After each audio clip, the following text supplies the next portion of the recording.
పిత పుత్ర పవిత్రాత్మ నామమున ఆమెన్. గౌరవనీయులైన సహోదరి సహోదరులారా, మీకు అందరికీ మన ప్రభువైన యేసుక్రీస్తు పవిత్ర నామమున వారి దివ్యవాక్యాలు ధ్యానమునకు సాధారణంగా స్వాగతం పలుకుతున్నాను. గౌరవ సహోదరి సహోదరులారా, ఈరోజు మన ప్రభువు అనుగ్రహించినటువంటి సువిశేష సందేశాలు. మొదటి పట్టణము అపోస్తలుడైన యోహాను గారు రాసిన మొదటి పత్రిక 5వ అధ్యాయము 4వ వచనం నుంచి 21వ వచనం వరకు. రెండవ పట్టణము యోహాను గారి సువార్త 3వ అధ్యాయము 24వ వచనం నుంచి 30వ వచనం వరకు. ఈ రెండు సువిశేష సందేశాల యొక్క ముఖ్య అంశము పాపాలు, వాటి రకాలు. గౌరవ సహోదరి సహోదరులారా, ఈరోజుటి ఈ రెండు సందేశాలు మానవ పాపాల గురించి తెలుసుకోవటానికి అవకాశం కల్పిస్తుంది. గౌరవ సహోదరి సహోదరులారా, మీరందరూ ఈ యొక్క సూక్తిని విని ఉంటారు. మ్యాన్ ఈజ్ మోర్టల్ అని. సూక్తి యొక్క తెలుగు అర్థం మనిషి అశాశ్వత జీవి అనే అర్థం. అయితే ఈ మనిషి ఎందుకు అశాశ్వత జీవి అయ్యాడు, అశాశ్వత జీవి అవటానికి కారణంతో పాటుగా అశాశ్వత జీవి అవటానికి కారణాలను తొలగించుకునేది ఏ విధంగా మార్గాలు మన ప్రభువు చూపించారో తెలుసుకోవటానికి ప్రయత్నం చేద్దాం. ముందుగా మనిషి ఎందుకు అశాశ్వత జీవి అయ్యాడు అంటే, మొదటగా మనం ఈ విషయం తెలుసుకోవాలంటే మనం పవిత్ర బైబిల్ గ్రంథము 3వ అధ్యాయము 6-7 వచనాలు చదువుకొని మనిషి అశాశ్వత జీవి అవటానికి కారణాలు తెలుసుకుందాం. స్త్రీకి ఆ చెట్టు కన్నులు ఇంపుగా కనబడెను, దాని పండు తినుటకు రుచిగా ఉండునని తోచెను. ఆ పండు వలన తెలివితేటలు కలిగిన ఎంత బాగుండునో కదా అని ఆమె తలంచెను.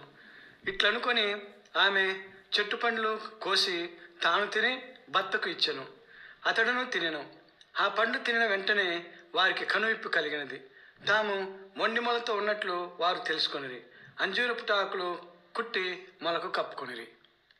ఇది గౌరవనీయులైన సహోదరి సహోదరులారా, మనిషి అశాశ్వత జీవి అవటానికి కారణం. ఎందువలంటే తండ్రి అయిన యెహోవా దేవుడు హవ్వ ఆదామును చేసి వారిని తన సన్నిధి అయినటువంటి స్వర్గధామం అయినటువంటి ఏదెను తోటలో ముంచగా వారు దానికి సంతోషపడక సాతాను శోధనకు గురయ్యి వినవడ్డన పంతిని దేవుని ధిక్కరించారు. దీని ద్వారా వారు పాపానికి గురి అయ్యారు. వారి సంతానమైనటువంటి మనము వారి ద్వారా సంక్రమించిన పాపానికి గురి అవుతున్నాం. ఇప్పుడు మనం మనిషి ఏ విధంగా పాపం చేశాడో తెలుసుకుందాం. ఇప్పుడు పాపాల రకాల గురించి తెలుసుకుందాం. పాపాలు ప్రధానంగా 2 రకాలు. అవి మొదటిది జన్మ పాపము, రెండవది కర్మ పాపము. ఈ 2 పాపాల్లో కర్మ పాపాలు మళ్ళా 2 రకాలు. ఏమిటా 2 రకాలంటే చావైన పాపము మరియు స్వల్ప పాపము.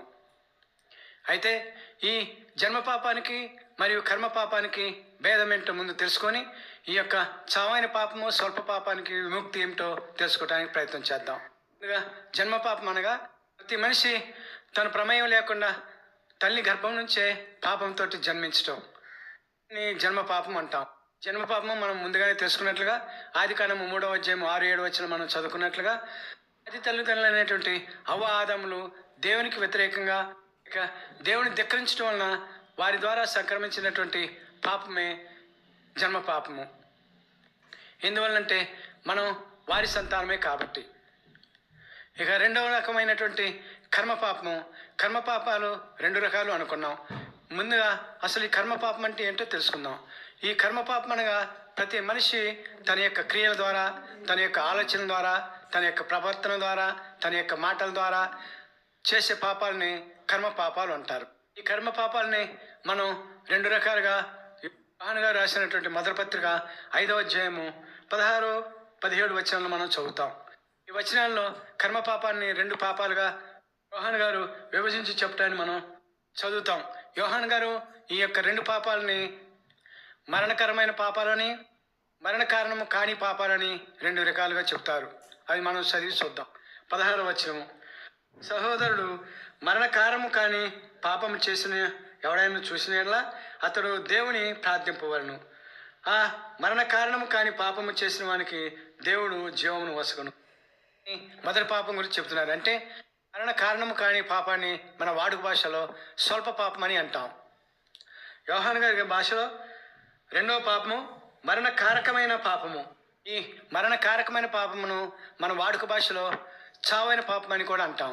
అయితే యోహాను గారు 2 పాపాల గురించి వివరిస్తూ మొదటి పాపమైనటువంటి స్వల్ప పాపానికి పాప క్షమాపణ ఉంటుందని, రెండవ పాపమైనటువంటి మరణ కారణము అను పాపానికి ప్రాయచిత్తము ఉండబోదని అని అంటున్నారు.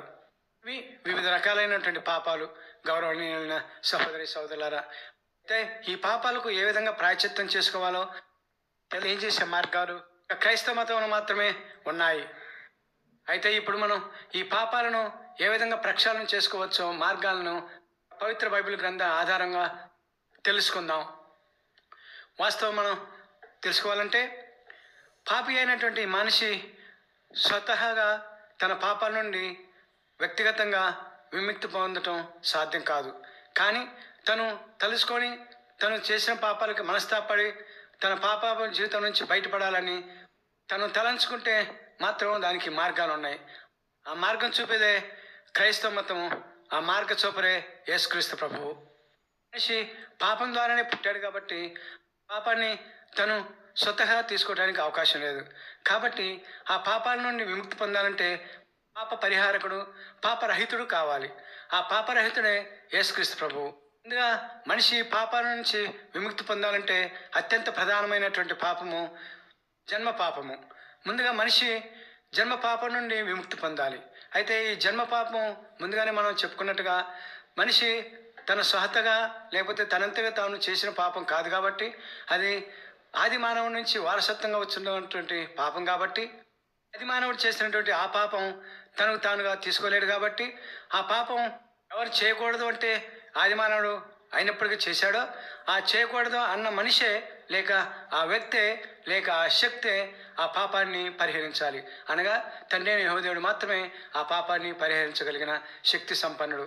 వాస్తవానికి చెప్పాలంటే తండ్రి అయిన యెహోవా ముందుగానే ఆది తల్లిదండ్రులకు లేక అవ్వ ఆదములకు పాప పరిహారాన్ని ప్రసాదిస్తానని మాట ఇచ్చారు. ఆదికాండము 3వ అధ్యాయము 15వ వచనం ద్వారా. అందులో తండ్రి అయిన యెహోవా ఈ ఆది మానవుల పాప పరిహారము లేక జన్మ పాప పరిహారానికి తన కుమారునే పంపిస్తానని మాట ఇచ్చాడు. కాబట్టి ఆ దేవుడు పంపినటువంటి క్రీస్తు దేవుడు మాత్రమే మానవుని యొక్క జన్మ పాపాన్ని తుడిచివేయగల సంపన్నుడు.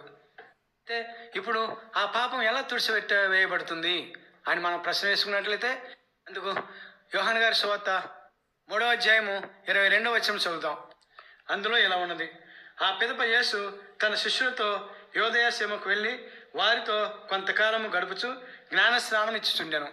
ఇది గౌరవనీయులైన సహోదరి సోదరులారా, ఈ వచనంలో ప్రభు ఏం చేశారు? జ్ఞానస్నానం ఇచ్చారు. ఎందుకు ప్రభు జ్ఞానస్నానం ఇచ్చారు అంటే ఇప్పటి వరకు మనం ఏ ప్రశ్నకు సమాధానం కోసం ఎదురు చూస్తున్నామో ఆ ప్రశ్నకు సమాధానమే ఈ జ్ఞానస్నానము. అనగా మనిషి చావైన పాపం నుంచి విముక్తి పొందాలంటే క్రీస్తు ప్రభువు అనుగ్రహించినటువంటి మార్గము ఒకే ఒక్క మార్గము ఈ జ్ఞానస్నానము.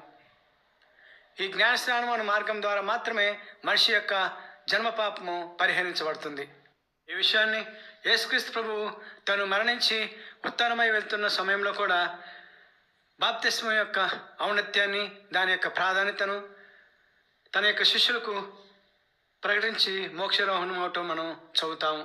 ఈ విషయాన్ని మనం మార్కు గారి సువార్త 16వ అధ్యాయము 15-16 వచనాలు, మత్తయి గారి సువార్త 28వ అధ్యాయము 19వ వచనము, అపోస్తల కార్యాలు 2వ అధ్యాయము 38వ వచనము మరియు 41వ వచనము మనం తెలుసుకుంటాం.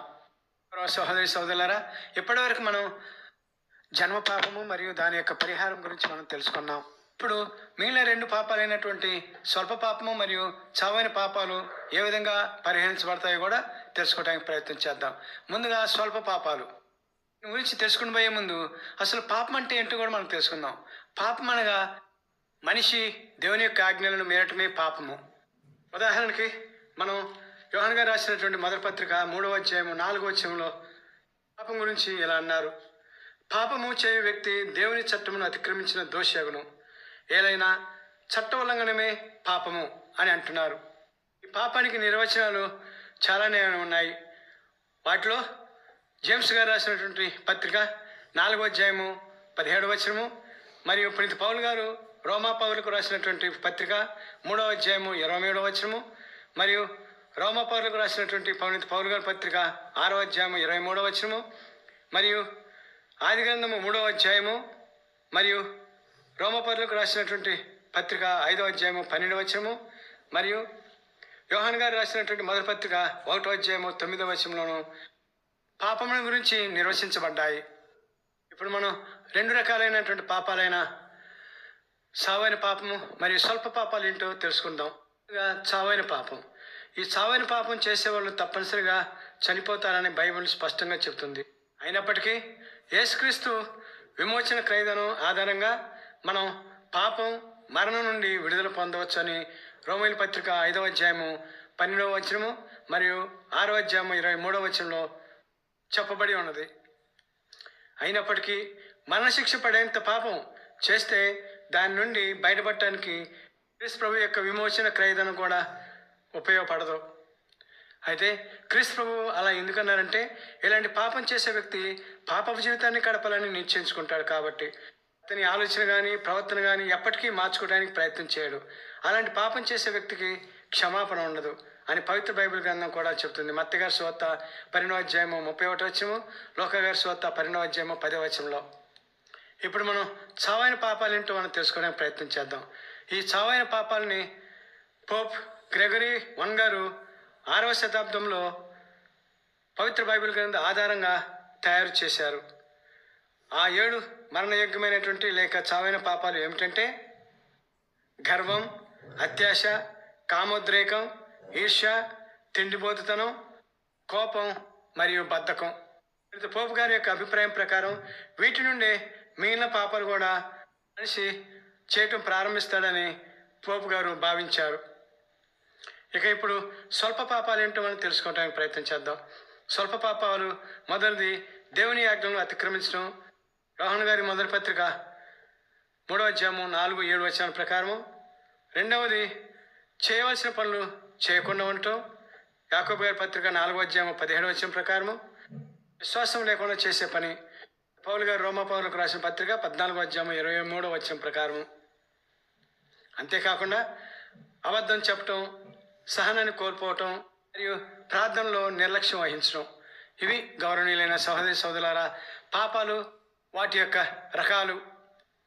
అయితే ఇన్ని రకాలైనటువంటి పాపాలు ఉన్నప్పుడు కూడా ఏ పాపమైనా సరే మనిషి పశ్చాత్తాపడి క్రీస్తు ప్రభు యొక్క శరణు కోరి ఆయనను రక్షకుడుగా స్వీకరించి మళ్ళా ఆ పాపాలు చేయకుండా ఉన్నట్లయితే ఎటువంటి పాపాల నుంచి అయినా సరే మనిషి రక్షించబడతాడు అనేది స్పష్టం.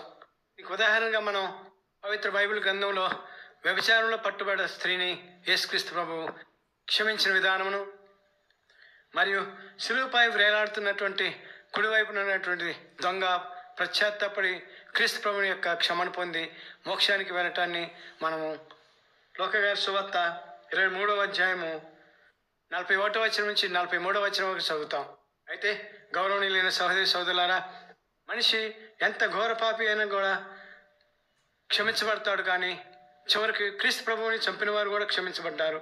కానీ ఒక్క పాపం మాత్రం క్షమించబడని పాపం ఉంది. అదేమిటంటే పవిత్రాత్మ సర్వేశ్వరుని శక్తిని విమర్శిస్తూ పలికినటువంటి వ్యక్తి యొక్క పాపాలు మన్నించబడవు అని స్వయన క్రీస్తు ప్రభువే మత్తయి గారి సువార్త 12వ అధ్యాయము 31-32 వచనాలు, మార్కు గారి సువార్త 3వ అధ్యాయము 28-29 వచనాలు, లూకా గారి సువార్త 12వ అధ్యాయము 10వ వచనంలో తెలియజేశారు.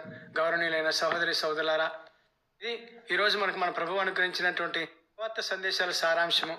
అనగా పాపాలు, వాటి యొక్క రకాలు మరియు వాటి నుండి మనిషి విముక్తి పొందే విధానాన్ని గురించి మనం తెలుసుకుందాం. గౌరవ సహోదరి సోదరులారా ఇక ఈ సందేశాన్ని చిన్న ప్రార్థనతో ముగించుకుందాం. దయచేసి అందరూ ప్రార్థనలో నాతో ఏకీభవించవలసిందిగా మనవి చేస్తున్నాను. పిత పుత్ర పవిత్రాత్మ నామమున ఆమెన్.